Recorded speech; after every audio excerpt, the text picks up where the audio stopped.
Hello guys, welcome to my channel. তো আজকে চলে এসেছি একটা নিউ ব্লগ নিয়ে।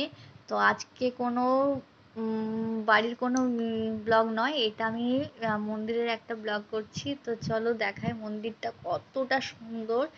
আমরা সন্ধেবেলায় এসছি। তো দেখো লাইট মোটামুটি জ্বালিয়ে দেওয়া হয়েছে, তো কতটা সুন্দর লাগছে। তো রাত্রিবেলায় যেমন সুন্দর লাগছে দেখতে মন্দিরটা লাইটের জন্য, কিন্তু আশপাশটা কিন্তু দেখাতে একটু প্রবলেম হচ্ছে। দেখো সাইডে দু সাইডে কিন্তু জল আছে, তোমরা বুঝতে পারছো কিনা জানি না, কিন্তু দেখতে আমার খুব ভালো লেগেছে। আর মন্দিরটা দেখো কি সুন্দর, বলো তো এটা কি মন্দির?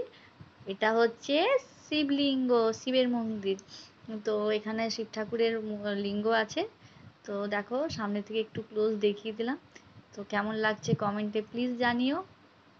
আর আর এটা এই মন্দিরটা হচ্ছে চিত্তরঞ্জনে, চিত্তরঞ্জনের নর্থের কাছাকাছি, শিমজুরি নর্থের কাছাকাছি আছে মন্দিরটা। তো পারলে প্লিজ সবাই একবার আসো মন্দিরটা দেখার জন্য, খুব সুন্দর। চিত্তরঞ্জনে কিন্তু অনেকগুলো মন্দির আছে বন্ধুরা। তো এখানে এক এক দিনে মানে যে একদিন বেরিয়ে অনেকগুলো মন্দির ঘুরবো সেটা হবে না, কারণ মন্দিরগুলো এত সুন্দর এত বড় যে সেখানে গেলে কিন্তু আর বেরিয়ে আসতে ইচ্ছা হয় না।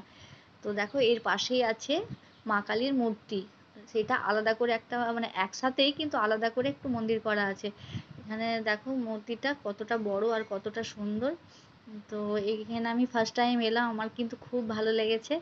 আর আমার এই ব্লগটা যদি তোমাদের ভালো লেগে থাকে তো প্লিজ বন্ধুরা সাবস্ক্রাইব করে দিও।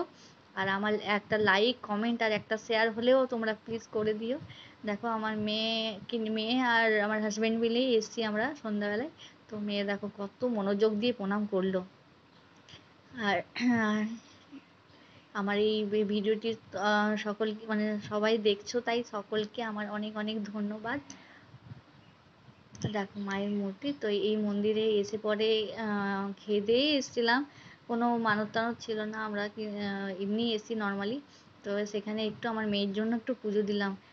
আর নেক্সট ব্লগের জন্য তৈরি থাকো।